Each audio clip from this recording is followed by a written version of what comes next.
Assalamualaikum warahmatullahi wabarakatuh. Perkenalkan saya Nikmatul Hafifah, NIM 144. Di sini saya akan menjelaskan mengenai analisis saya tentang bagaimana pengaruh kemajuan teknologi dan meledaknya penduduk terhadap bertambahnya angka pengangguran di Indonesia. Nah, jadi revolusi industri 4.0 ini membawa banyak sekali perubahan dalam tatanan kehidupan, mulai dari sektor pendidikan, sektor ekonomi, sosial, budaya, pertanian, dan masih banyak sektor lainnya. Semua sudah bisa dilaksanakan dengan secara efisien dengan kemajuan teknologi. Seperti contoh real dalam dunia pendidikan.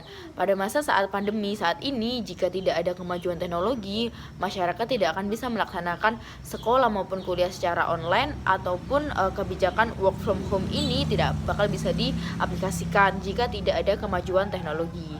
Nah, keefisienan dalam melakukan sesuatu pada saat teknologi pada saat ini memanglah sangat mudah, di mana kita bisa melakukan sesuatu dengan bantuan teknologi seperti robot pembersih, mesin cuci, dan lain sebagainya, di mana industri pun tak luput dari majunya teknologi.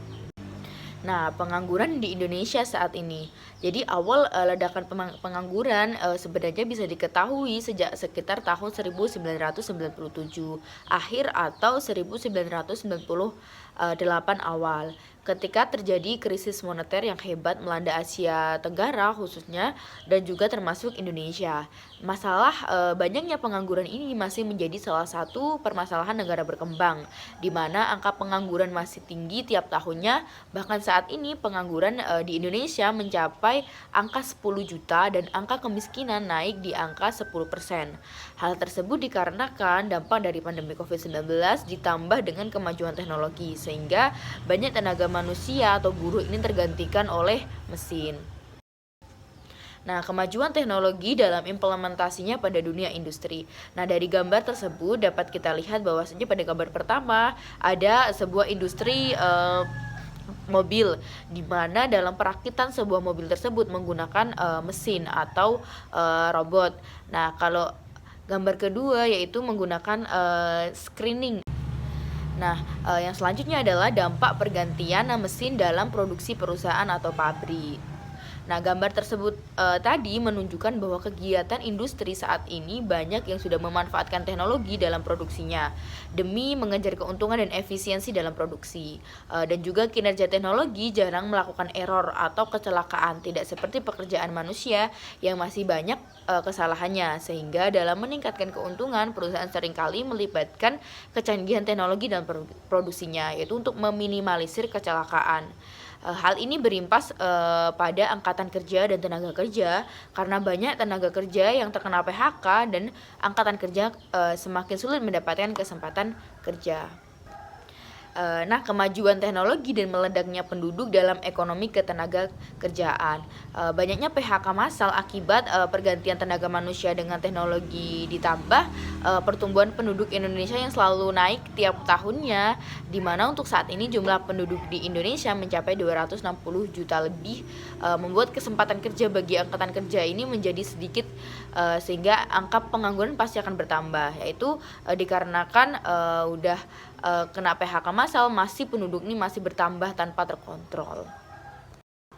Nah, dapat kita lihat keadaan pencari kerja saat ini, yaitu tidak seimbangnya antara penawaran tenaga kerja dan permintaan tenaga kerja membuat banyak orang mengantri untuk melamar pekerjaan. Dari yang kita dapat lihat dari gambar tersebut bahwa banyak masyarakat dan penduduk yang mengantri menaruh lamarannya. Hal tersebut juga dinamakan pengangguran karena ketidakseimbangan pemerintah dan penawaran tenaga kerja. Nah, jika kita mengaca kemajuan teknologi saat ini, Amerika sedang mengembangkan teknologi mobil tanpa sopir. Nah, jika memang berhasil, maka 15 tahun ke depan pekerjaan sopir pun juga akan hilang. Nah, dampak dari banyaknya pengangguran dan meledaknya penduduk bagi perekonomian yaitu yang pertama ada bertambahnya angka kemiskinan karena banyak dari masyarakat kita yang tidak bekerja sehingga mengurangi atau menurunkan daya beli masyarakat sehingga dapat menimbulkan bertambahnya angka kemiskinan. Nah, yang kedua ada menurunnya kualitas hidup.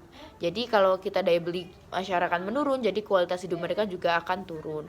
Nah, yang terakhir ada menurunnya angka harapan hidup. Nah, jadi karena banyak yang menganggur, jadi fasilitas kesehatan dan juga kualitas sumber daya manusia itu berkurang. Nah, tinjauan teoritis dan penelitian terdahulu.